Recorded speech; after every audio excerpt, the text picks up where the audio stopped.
Blog Talk Radio. Writing your book is the easy part. Promoting your book so readers can find and purchase it is the hard part. Welcome to the Author Chat Show, hosted by author-publisher Lynda D. Brown. Follow us at www.facebook.com/authorchat. And to contact the show to promote your book, contact me at theauthorchatshow@gmail.com. Stay tuned and listen to today's show.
And welcome to the Sunday edition of the Author Chat Show.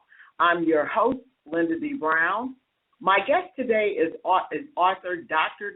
Nicoline Ambe. She will be joining us today to discuss her new book, Above and Beyond, How to Help Your Child Get Good Grades in School and Position Them for Success in College, Career, and Life. This is a perfect show for you guys to listen to right before the new school year starts. We'll be right back to speak with Dr. Ambe right after a word from today's sponsor. PrimeStar Publicity and Public Relations is a full-service firm ready to fill the needs of their clients. Owner Helen Cook has more than 32 years of publicity, public relations, advertising, and marketing experience, and she focuses her professional talents on working with her clients' strengths to create customized, strategic campaigns, whether their needs are great or small.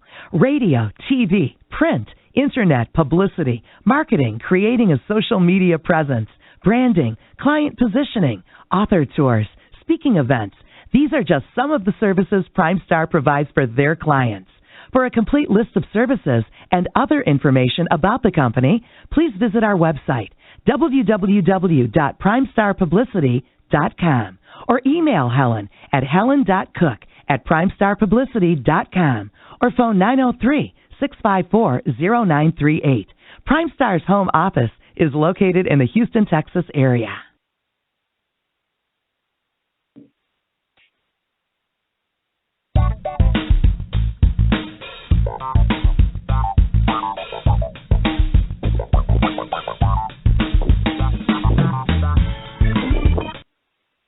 All right, and welcome back to the show.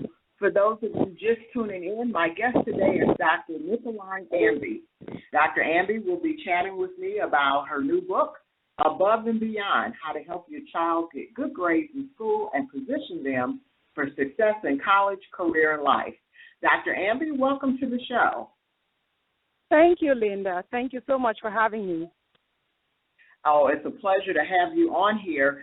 This is great timing right before the new school year starts. So we're very eager to chat with you about what we can do to assist our children in school so that we can position them to have a very successful life in college, career, and in life in general. Now, since this is your first time on our show, can we get started by you telling us a little bit about yourself? How long do I have? Okay, well, if we just kind of keep it at about 2 minutes. Okay. Well, I am an elementary school teacher. I have taught elementary school special education for the last 8 years. And when I started teaching elementary school, I found that a lot of my students were highly intelligent. They were gifted. They were smart children who were just not motivated or had a lot of self-doubt and weren't applying themselves well. So I started talking to parents about how to prepare their children at home to become high achievers in school and simple things they can implement at home to help their children excel in school. So I blogged some ideas for years about what they could do and then decided to put all those blog ideas into a book, now 2 books actually, and then I share the ideas in those books through speaking engagements at churches, schools, and school districts. So parents are able to learn about the specific things they can do to help their children excel in school. Great, great. Now, Dr. Ambe, I am hearing or detecting a Caribbean accent. Are you from the States? Where are you from originally, sweetie? I'm actually born in a small African country called Cameroon. So I was born and raised in Cameroon for 27 years before coming to the United States and Canada to continue my education. Wonderful, wonderful. Okay, and and again, you told us a little bit in the intro about why you did this. So you saw a need for this information, and so exactly. Tell us a little bit about the students that you've encountered and that really kind of led you to write this book. Well, as a teacher, we have standards that we have to teach every week or every month. So I, as a teacher, know the content that I have to teach. But it's also important, it's also very important that children come to school with the right learning mindset, that children come to school with the ability to discern that they are able and capable of learning. My philosophy is that unless a child is born with a severe developmental disability, and even then they can still learn, unless a child is born with those developmental disabilities, every single child is capable of learning and excelling in school. That's my belief. And if a child is not learning and doing well in school, there must be something in their environment that's preventing them from learning. So, and I think that parental influence. Hello? Oh, I'm here. I'm listening. Hello? Oh, I thought something. I thought a call dropped or something. I thought you dropped off. No, you're fine. So I think parental influence is really crucial in helping children really recognize their talent and develop the skills that they need to learn and excel in school. And teachers also play a lot of teachers who are inspirational, who are motivational, who, apart from the content and the curriculum, can also inspire children to be their best. But I think the role of parents is extremely crucial in helping children do well. So that's, I really stress to parents about just how to relate with your child, how to create a learning environment, how to give them the mindset to want to succeed so that when they come to school, all they need to do is learn that content. Exactly. And in your book, you definitely have some tools and strategies to assist children to help them realize their dreams. Tell us a little bit about some of the tools and strategies that parents will find in your book. Absolutely. And I have 15 chapters in the book, but I use the SUCCESS acronym to really cover everything that's in the book. And the S in success is to set high expectations for our children, because I believe that every child is intelligent, is born gifted, right? We believe that God didn't create a nobody, right? So if God didn't create a nobody, we know that our children are capable of learning. So we have to raise the bar on them. We have to set high expectations for them to understand that we know that you're capable of performing at this level. So therefore, this is what we want to see of you. We want to see that you can make A's and B's on your report card. And if you have a C or a D, it's okay, as long as we recognize that we have to move those C's and D's to B's, which just takes a few more hours of studying or just mastering the little area that you're struggling with and just adding a little more time, doing something different, just tweaking something different to move that C to a D. So that's what setting high expectations is not to accept mediocrity from your child and not to negotiate poor grades. So is it a bit okay? Is it a bit discouraging to you, Dr. Ambe, to see the plight of our children and our current school system? Yes, it is. It really is. And, some people will blame it on the school district or on public school, or it's about the school, it's about the teacher. But truly, I believe that it's just an independent. It's how do I put it? Each child, no matter where you place a child, when they come to school, because even in those public schools, you have children who have 4.0 GPAs there. Mm-hmm. So how are they doing it? How are they able to do it? And then in the private schools, you have kids who have C's too. So then it's not the school, it's the mindset and the willingness to move your grades, to make your grades to do better. Right. By implementing specific things to change things around. Right.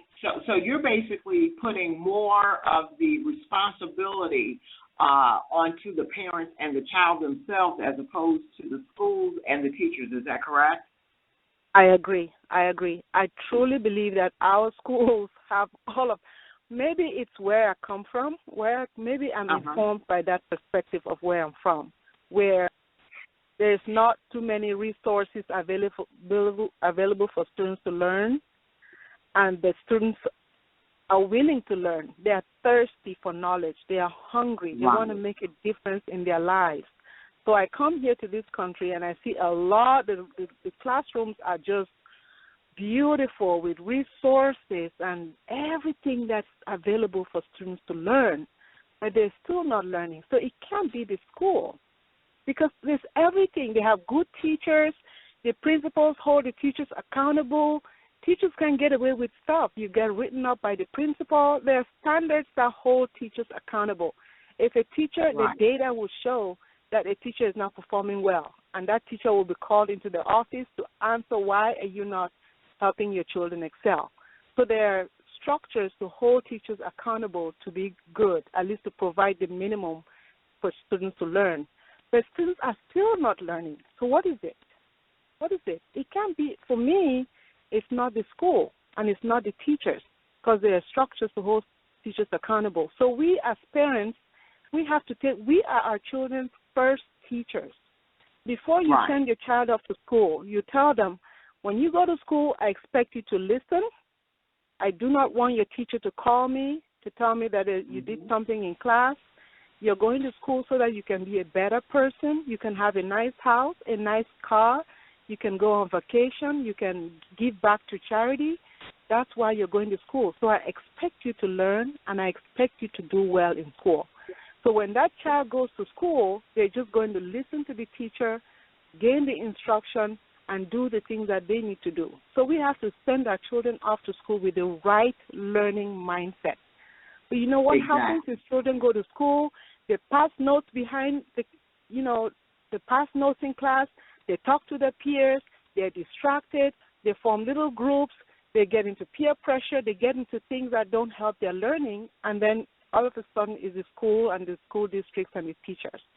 So we have to really start thinking differently about how our children learn, because we're starting to talk a lot about China, and China is number 1 in math in the whole world, and America is number 34. Now, when you interview the students in China, they'll tell you their parents don't give them any room. Their parents just don't take any excuses from them. Their number 1 job is to learn. And you can't tell me, no one can tell me that China has more educational resources than America. In fact, America spends more per child than any other country in the world. And we're continuing to blame our schools. We're continuing to put more on teachers. We're continuing to change the curriculum. We're continuing to add all of these things onto teachers, getting teachers more stressed, when that's truly not the problem. That we're leaving out the main issue, is that parents are just not ready. You have young children who are having children who don't know how to, support their children. You have parents who would rather work hours and hours than just being there for their kids. All of those things really count towards students' learning. Right. Do you feel, because I've heard a lot of teachers, I have a couple of friends here in the States that are teachers, And one of the things that they feel is that a lot of the parents really don't make school a priority to their children, so they feel like they're more babysitters than teachers. Is that something that you've also encountered? I kind of agree with that. Just in terms of how you see parents behave, I'm trying not to put a blame, but we also have to find out exactly where the issue is coming from and try to rectify it. Some parents come to school in the morning, they just drop their kids off to school and take off running. They say nothing to their kids. You know what, have a great day at school.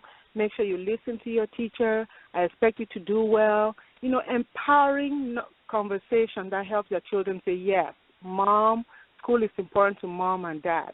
This is what I'm going to do in school. And then they come back to pick up their kids. They come late, and maybe they'll come at 2:45. The kid is being held in the office because the parent hasn't been early. And then they come here, instead of just coming out of their car, going to look for their child, they'll sit in the parking lot and honk and honk and honk and expect their child to recognize the honk and come out. So, you know, you have parents who just come to school in their jammies in the morning and stroll into school. It's not appropriate. You're not teaching your child the right work habit when you're not showing discipline. Yeah, it's a very I don't know why this conversation is not taking place a lot as much as we're talking about teachers in schools. I'm not hearing a lot about the impact of parenting. So for me as a teacher, I feel really an urgency. I feel there's an urgency in just sharing with parents. And you know what, Lynda? Parents don't intend to do it this way. They just, nobody is showing them how to do it the right way. Nobody is. And when I talk to parents, they're like, oh, really? Is this how the picture really looks like? I need to start doing things differently. They're grateful for the opportunity to know that if I don't do things a certain way, this is how my child is going to end up. So it's important for us to talk to the parents so that they can take independent. It's your child. After all, that teacher is not going to, the third grade teacher is not going to be there 20 years down the road. But you're going to be with your child for life. Exactly. So you have to take independent responsibility for their schoolwork and make sure that you're on target, you're on point with every grade. If they drop a B in math, you find out what happened and let's fix this grade. If they say one math problem, find out why did you fail this problem, let's fix it.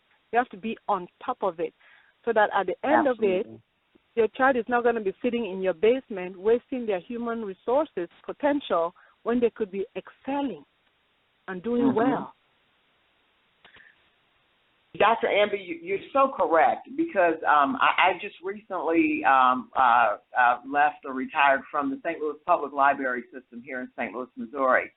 And not only do we have schools here with the resources, but a lot of the libraries, I know the libraries that I worked in, we also had what we called homework helpers.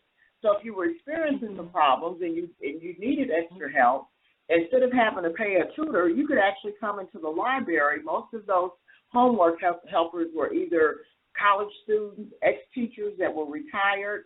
So why do you feel that's, and I hate to say it, I used to see some people would take advantage of it, and I'm going to be, I keep it real on this show, so I'm just going to put it out there. I saw more white kids. I saw more Asian kids. I saw more kids. We had a large population of Bosnian and Iraqi refugees in the area. They would come in for help, but I did not see a lot of African-American children. What is the problem with the African-American parents and not making school a priority for their kids?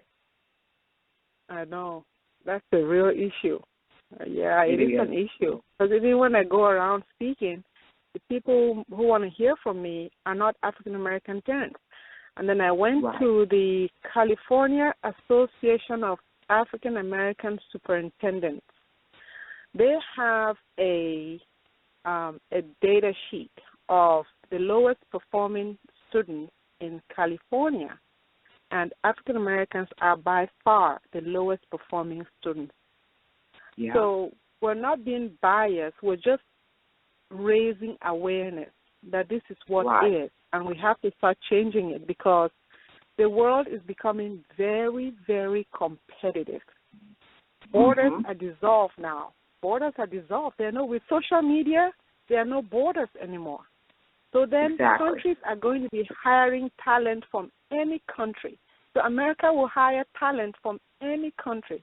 They will hire talent from anyone who has the skill.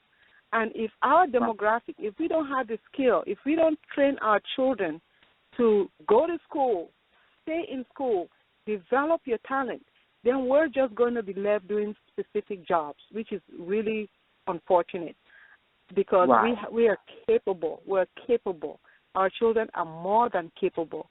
We just need to shift our priority and our thinking about the importance and urgency. Absolutely. One thing that I really, really like when I have the chance to go through your book, in Chapter 6, you have a chapter about readers or achievers. First of all, as an author, I totally 100% agree with that.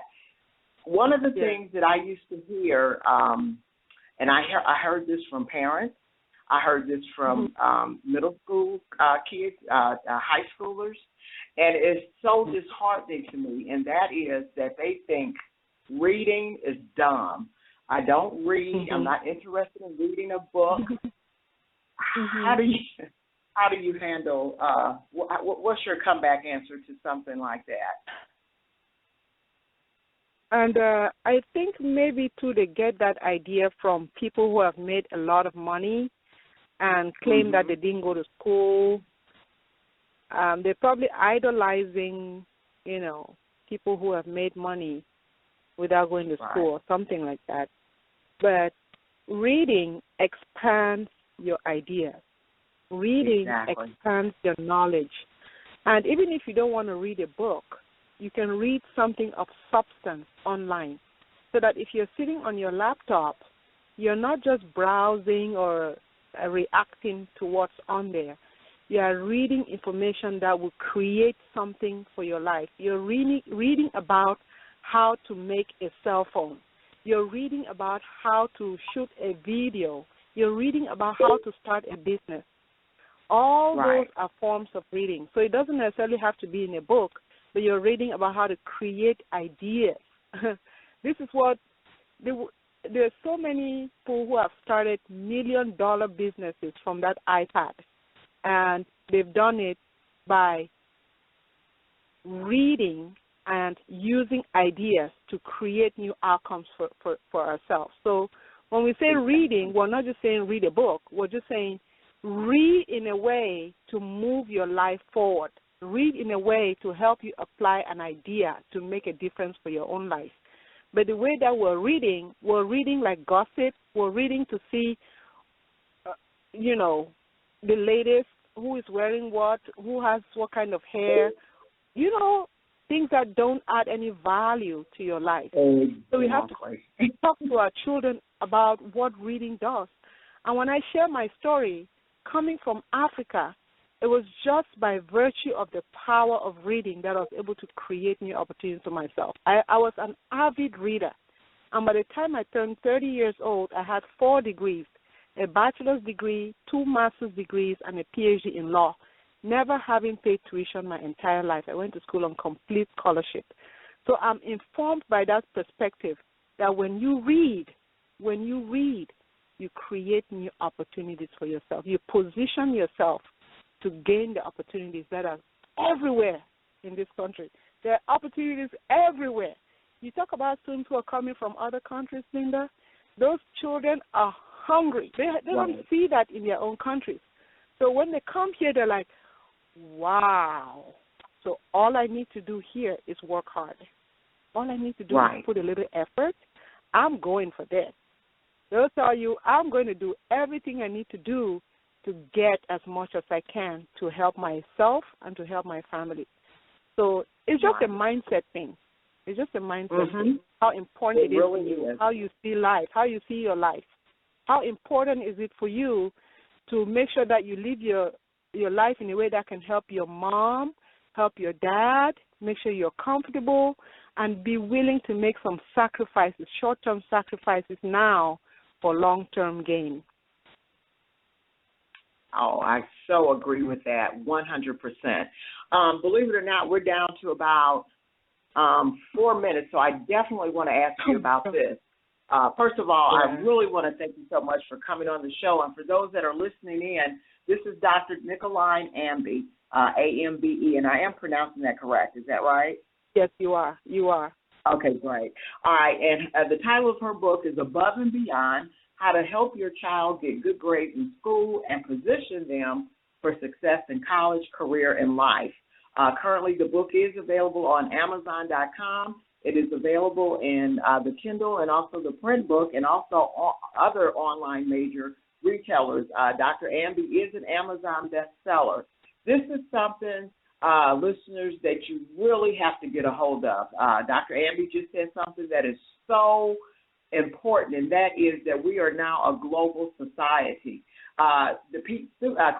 Companies here in the U.S. don't just have to necessarily hire U.S. citizens now because, like she said, because of the Internet and social media.